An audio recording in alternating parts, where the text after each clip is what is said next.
broken man might be one of the most misunderstood men on earth because most people meet him at his worst behavior and mistake that for where the story began. They meet the cheating, the inconsistency, the emotional unavailability, the ghosting and detachment, the I'm not ready, and they think that's the problem. But that's not usually where the story starts. That's where the story leaks. Because before he was emotionally unavailable, he was emotionally overloaded. Before he was inconsistent, he was unstable. Before he was detached, he was deeply afraid of needing people. Before he became hard to love, he was taught love could become humiliation. And before he became a broken man, he is usually just a little boy learning very quickly what parts of himself made adults uncomfortable. His crying ruined the room. His softness felt unsafe. His needs felt expensive, and his vulnerability got punished. But being useful, that got him praised. So he learned a devastating equation. Being loved for who I am is unstable. Being valued for what I do is safer. And that equation followed him straight into manhood. So now he becomes useful at work, in relationships, socially, sexually, financially, professionally, easy to praise and hard to know. And because he still functions, nobody notices he's disappearing. And that's what makes this so dangerous, because the broken man is rarely the man crying in his car.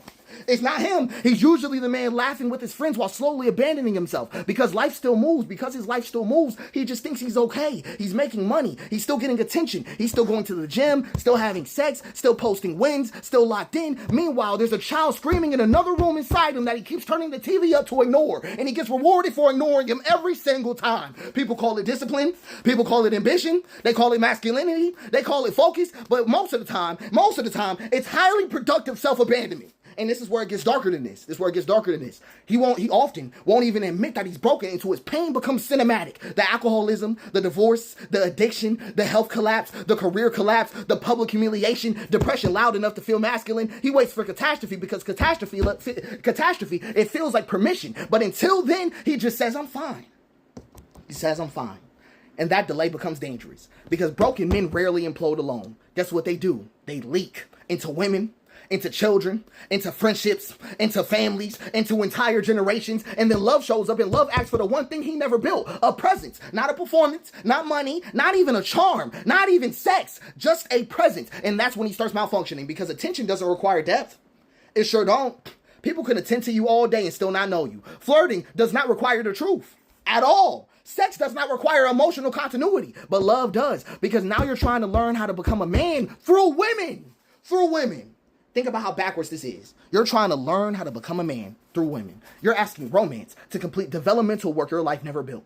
Work that should have came through healthy masculinity, stable mentorship, emotional safety, or the truth, or accountability, or community, or time. So now one woman walks into your life and suddenly she's being asked to carry decades of missing architecture. She becomes your mirror, and therapist, and mother, and proof that you're worthy, and emotional regulator, and evidence that you're desirable, and a substitute for self-respect that you never fully built. And when she inevitably collapses under the developmental labor that romance was never designed to carry, you call her demanding. You call her pressure. You say she's too much. But then right after that, right?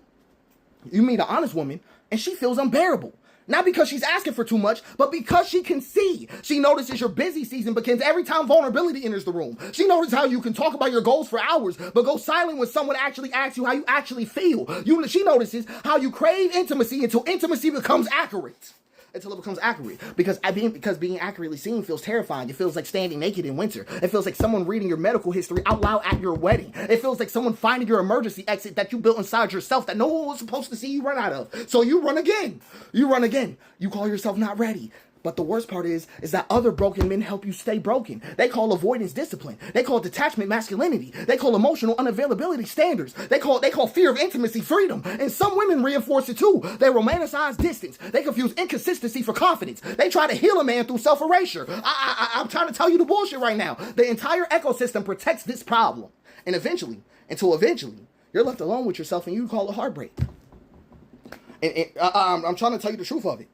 That moment that you finally get left alone is really just the only moment you can hear that little boy screaming out that room. And here's really the truth right now. Your pain may explain you, but it does not absolve you. You are not responsible for how you were formed.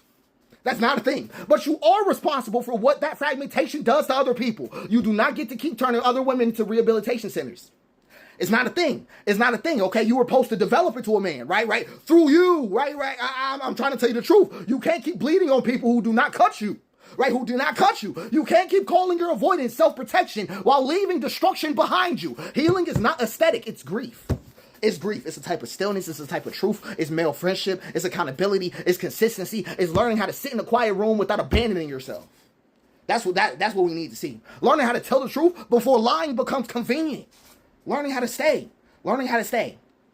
Because the broken man is not dangerous because he's wounded. Everybody is wounded. Every man in the world is wounded. Well, every woman is wounded. I want you to be serious. He becomes dangerous when he makes everyone else live inside wounds he refuses to face. And the healed man is not a man with no pain. That's not what a healed man is. It's a man who finally stopped outsourcing his unhealed boy to everybody else around him.